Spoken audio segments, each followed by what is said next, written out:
What I want to do now is start building the batter for the codfish puppies. I'm going to do that with some milk, eggs, going to get some scallions out, so I'm going to put that in there for texture as well.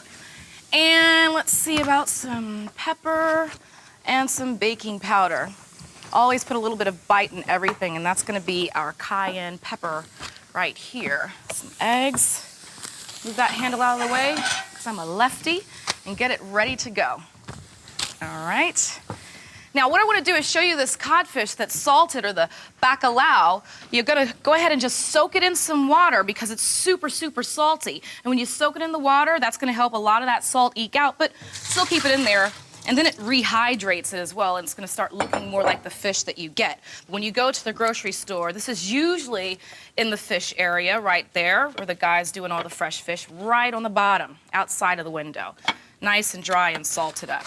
All right, so here it is. I'm just gonna drop it into my bowl and start to flake away and get it ready for the codfish puppies, which is gonna be really easy because you soaked it overnight in water. Just hooking up the lime here for our codfish puppies. Now, this is gonna add so much flavor, the essential oils from the skin, and then in addition to that, I'm just gonna go ahead and slice it in half and get some of the juices in as well. All right, so the juice is in here. What I want to start to do now is kind of just build up the batter for the codfish puppies. And FYI, this isn't the most fragrant smell, codfish. It's an acquired scent, I'll tell you that much. But you know what I say? Some cheeses stink really bad and they taste really good.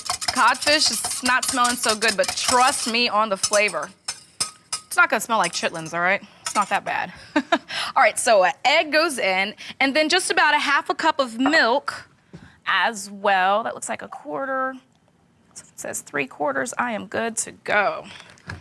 All right, and get that in here. Now what I like to do is add some heat as well. So we've got the cayenne pepper. I'm gonna sprinkle that in. All right, so we're gonna do a cup of flour. Let me get a little knife to level off. Ah, yeah, I love frying. I have so many scars and burns from frying. Till finally I got a little fry screen, but sometimes I don't think about the fry screen until after I get burned. All right, so flour goes back. That's a cup in there, and then we're gonna do a teaspoon of the baking powder. And just level that off right there on the edge. All right.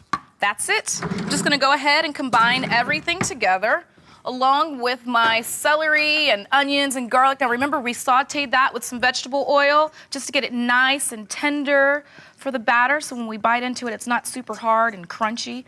We want this to be really creamy, just like I remember growing up. You get your little ice cream scoop, or you can get a spoon or a cup measure. Make sure you've got your oil at your 360. Make a neat little ball in there and then drop it right in.